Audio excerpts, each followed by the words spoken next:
காங்கேயம் முத்துவின் ஒரிஜினல் வின்னசஸ் பிராண்ட் அரிசிகள் தரத்திலும் சுவையிலும் என்றும் நம்பர் 1.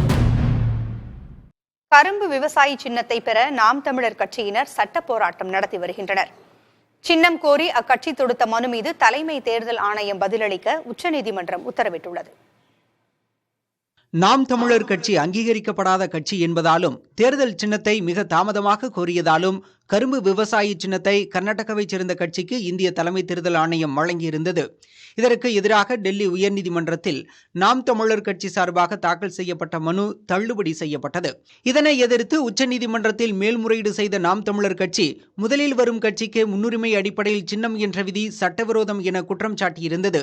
இந்த வழக்கு தலைமை நீதிபதி சந்திரசூட் அமர்வில் விசாரணைக்கு வந்தது.